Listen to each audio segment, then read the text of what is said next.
A gente vai falar agora, Glauco, sobre um estudo. Um estudo da Fiocruz mostra que no ano passado o Brasil teve a pior taxa de internação de bebês por desnutrição dos últimos 14 anos. Foram 8 crianças de até 1 ano de idade levadas ao hospital diariamente por falta de comida. O levantamento é do Observatório Infância, que reúne pesquisadores da Fiocruz, da Fundação Oswaldo Cruz e da Unifase. E vamos conversar agora sobre essa triste notícia com a Lúcia Souto, médica sanitarista, pesquisadora da Fiocruz e presidente do Centro Brasileiro de Estudos da Saúde. Oi, Lúcia, bom dia, seja bem-vinda. Bom dia, Marilu. Estamos aí, né, nesse momento crítico do Brasil, e essa notícia, ela é uma notícia catastrófica, né? Nós sabemos a tragédia que significa. Esse dado, ele por si só, ele fala por si só. 8 crianças por dia internadas no nosso país por desnutrição é um crime. É um crime contra a nossa infância, é um crime contra o nosso país, porque é uma coisa até contundente. Para mim, isso é realmente uma dor profunda. Você imaginar que esses bebês estão sendo internados por falta de comida. Quer dizer, então, realmente lembra Josué de Castro, né? Há tempos atrás, quando escreveu aquele livro memorável dele, A Geografia da Fome, né? O Brasil tinha saído da fome, da miséria, entendeu? Quando o presidente Lula tirou quase 40 milhões, 33 milhões, mais da fome, e agora assistimos essa verdadeira tragédia, porque são pessoas, e uma das pessoas que a reportagem, né, ela mostra, é uma mãe desempregada, que é um caso bem simbólico do que é uma mãe desempregada sem ter condições de dar alimento, comida para o seu filho. Então, realmente é uma coisa muito contundente, é uma coisa gravíssima, é o retrato deste governo criminoso que hoje, felizmente, está por sair, que levou esse país a essa catástrofe humana, sanitária. Então, realmente, inominável. Não tem palavras para descrever algo completamente evitável. Não é necessário, muito menos é admissível você ter esse aumento de crianças internadas, que já estava superado há muito tempo. Quer dizer, quando você interna uma criança por desnutrição, é porque isso chegou a um limite tão grave que realmente necessita de uma internação. 8 bebês por dia é um escândalo, é uma coisa inadmissível. Então, realmente é uma notícia triste, grave, e que mostra, entendeu, aonde o Brasil, que inferno esse país chegou com esse governo que não tem nenhum apreço pela vida, nenhum apreço de proteção à infância desse país. Ao contrário, coloca essa infância em risco, que tem muitas consequências, Marilu, da desnutrição na infância. Consequências que significam, por exemplo, déficit cognitivo, ao desenvolvimento daquela criança, como já lá atrás o nosso José de Castro já alertava, né? O homem Gabiru, que ele lembrava naquela situação do Brasil da fome e que estamos vivendo hoje. É realmente algo lamentável, uma tristeza, e espero que isso tenha a força de impulsionar a consciência de todas as brasileiras e brasileiros nesses 3 dias que faltam para a gente mudar o rumo desse país, para que a gente realmente não deixe, entendeu, passar essa oportunidade, porque realmente o inferno está aí e a situação é muito grave e atinge o coração das nossas crianças. É muito triste. Exato. É uma das notícias mais revoltantes, né, que a gente já leu, né, Lúcia, nos últimos tempos. Imagina um bebê, né, de 11 meses, pesando aí 5 quilos, enfim, com problema aí de desnutrição, como você falou.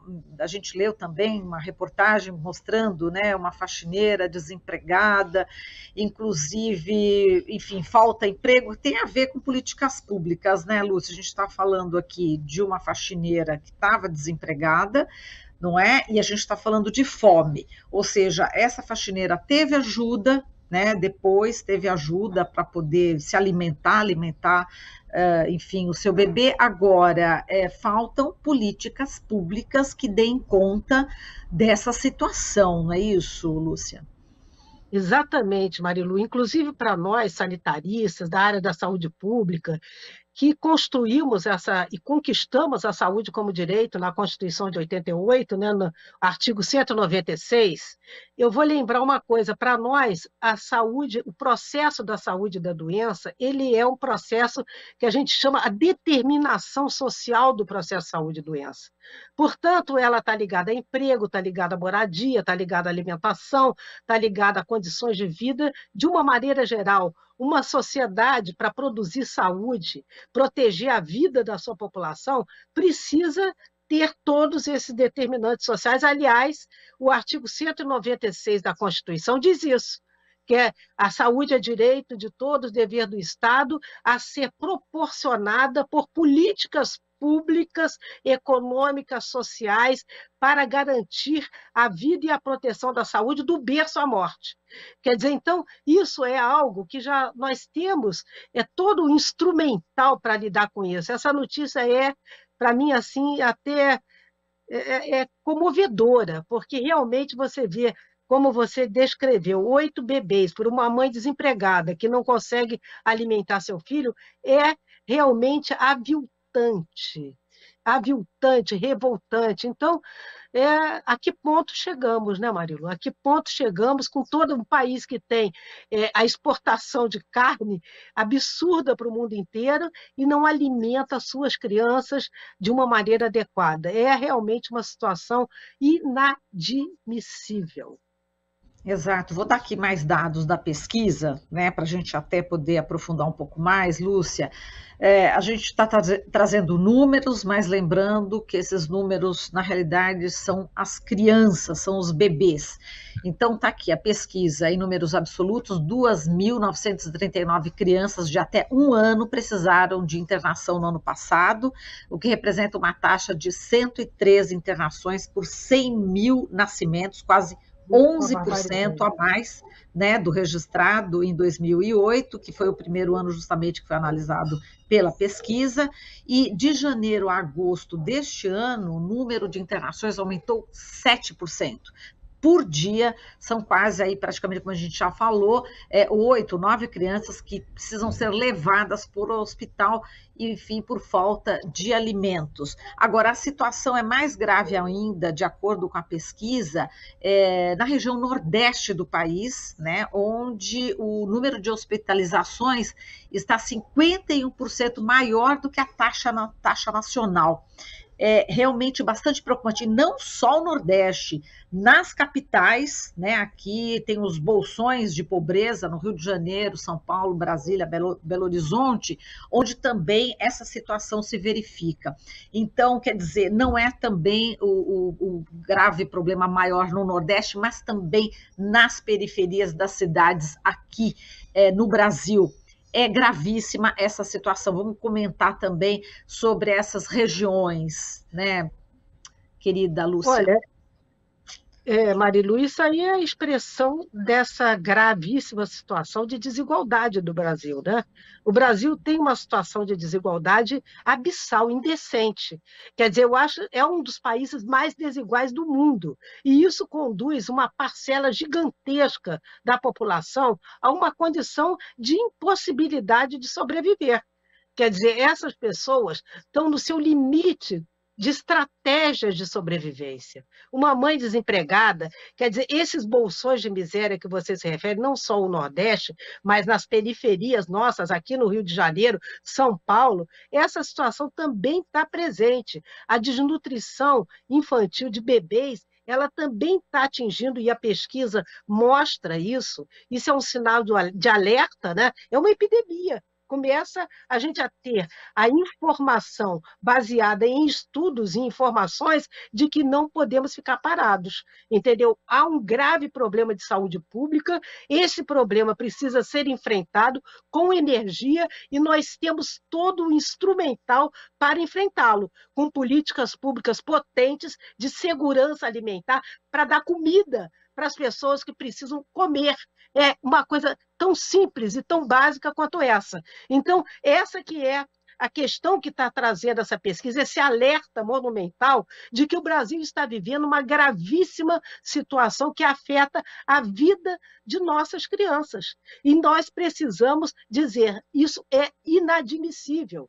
Nós temos como interromper isso. Isso é um sinal de alerta. Esse sinal de alerta é importante vocês estarem trazendo esse debate, porque, para além de nos chocar, para além de nos entristecer profundamente, nós precisamos ter atitudes que possam reverter essa situação no prazo mais curto possível. Isso é uma emergência sanitária. Trata-se de uma emergência sanitária de proteção à vida das nossas crianças. E não pode ser admitida uma situação como essa. E são políticas públicas. São, como você bem falou, são políticas públicas. Essa mãe desempregada que teve a ajuda de uma ONG no seu bairro, né? Isso é importantíssimo, porque é uma solidariedade que até no contexto da pandemia nós vimos que nas áreas das periferias do Brasil, se não fosse a solidariedade entre essas populações, essas comunidades, muitas delas estariam fadadas a uma situação mais crítica ainda do que a gente viveu. Mas isso é pouco.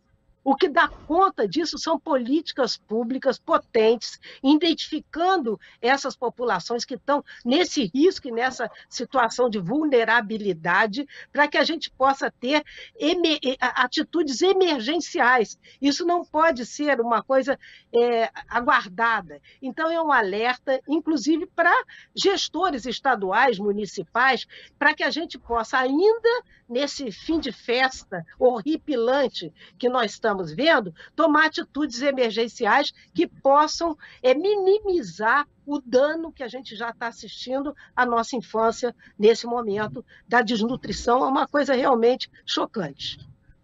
Exato, eu lembro que o padre Ticão, da Zona Leste de São Paulo, né, que a gente fez, enfim, várias matérias ali na região, e eu lembro que ele falava, né, que saúde é política, educação é política, habitação é política. Enfim, será que as pessoas elas estão conectadas com isso, Lúcia, de que tudo é política? Enfim, e que a gente tem nas mãos o poder também de fazer uma transformação nesse sentido?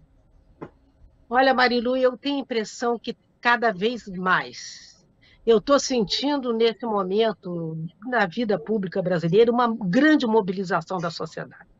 É uma mobilização que, sinceramente, eu nunca vi antes. Entendeu? Uma compreensão de que está nas mãos de cada um de nós mudar o rumo dessas coisas. É política, o padre Ticão tem toda a razão, porque lembrando que foi toda uma luta política que consagrou a saúde como direito. Para além disso, a gente tem que ter, como eu disse, alimentação, moradia, uma série de políticas públicas para realmente produzir saúde. Hoje o país produz morte, produz desnutrição, produz destruição. Então, isso é uma política, isso é um projeto. É o projeto da necropolítica em pleno curso e escalada, porque você viu que em 2021 houve esse aumento das crianças internadas por dia, 8, já de janeiro até há pouco, também essa escalada continua. Então, o que isso mostra? É política. É uma política em curso e que tem como impacto e como resultado a desnutrição e a internação de 8 bebês por dia por falta de comida. Isso é uma política pública. Quer dizer, então, nós precisamos compreender que há todo um conjunto de ligações entre uma coisa e outra. Isso não é uma coisa dissociada, né? Então, repito, padre Ticão, política, saúde é política.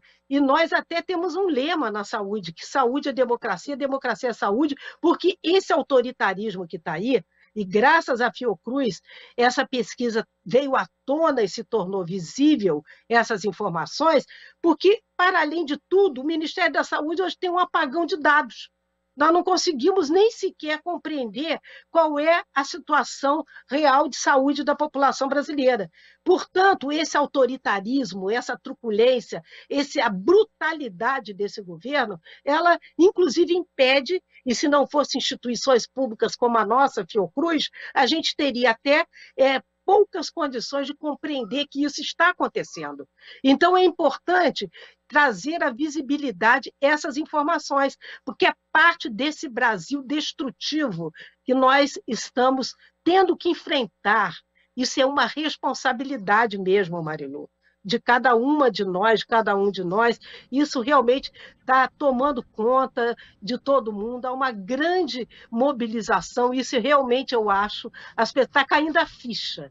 Eu acho de uma grande parcela da população brasileira, de que, em nome da nossa até sobrevivência, em nome da proteção da vida e da saúde da nossa população, é preciso dar um basta no dia 30 de outubro de 2022. E não tem outra alternativa. Eu vou ser muito franca, porque a nossa posição, inclusive, enquanto Centro Brasileiro de Estudos da Saúde, já está definida, a nossa posição enquanto Frente pela Vida, que são as várias entidades históricas da luta pelo direito da saúde, também está definida, e essa posição tem nome e sobrenome, é Lula 13, no dia 30 de outubro de 2022.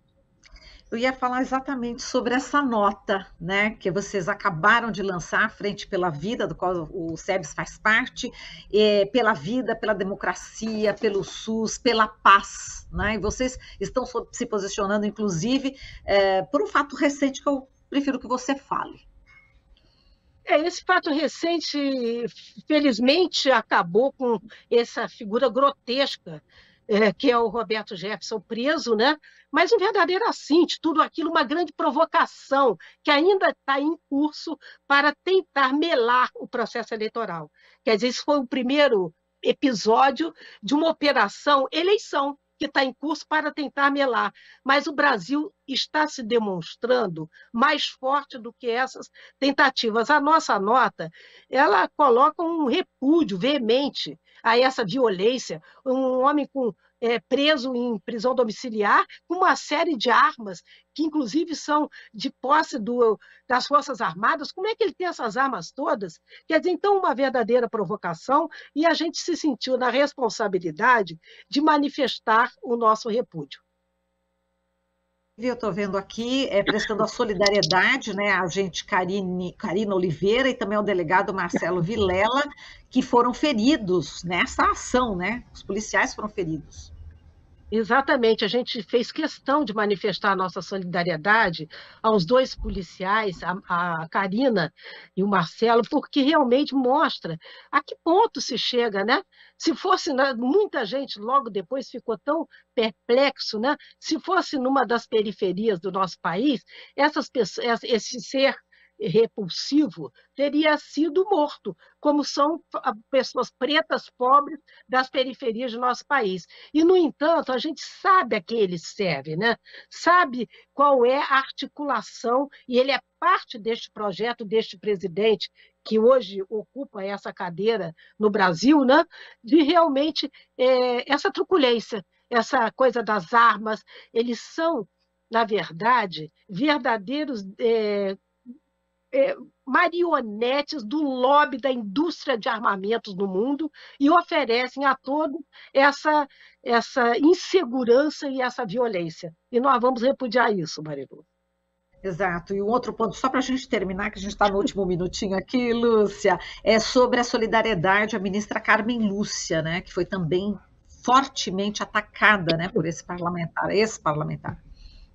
Eu acho que isso aí já é uma tática que a gente já está acostumado, né, do Steve Bannon, de toda essa organização muito poderosa, com muito dinheiro da extrema-direita global, que tem o objetivo de criar também, eles têm estratégias, né? E uma delas é essa misoginia, diz, nós vamos, a fala dele, ela tem que ser brutal, isso é a cartilha do Steve Bannon, é isso. Ela tem que ser brutal, tem que ser agressiva, para que todo mundo fique comentando isso. Então, nós fizemos também questão, porque é mais uma atitude misógina, uma atitude contra as mulheres, quer dizer, então, realmente é inadmissível tudo isso. Mas iremos superar, enfrentar esse lobby da extrema-direita global, porque o Brasil é o centro das atenções do mundo nesse momento. A virada no Brasil beneficiará o mundo inteiro numa outra construção pela paz, pela solidariedade a nível global. Lúcia, a gente agradece muito aqui a sua participação. Um forte abraço para você e até uma próxima. A gente conversou aqui com a Lúcia Souto, médica sanitarista, pesquisadora da Fiocruz e presidenta do Centro Brasileiro de Estudos da Saúde, CEPS. Estamos apresentando Jornal Brasil Atual. As notícias que os outros não dão.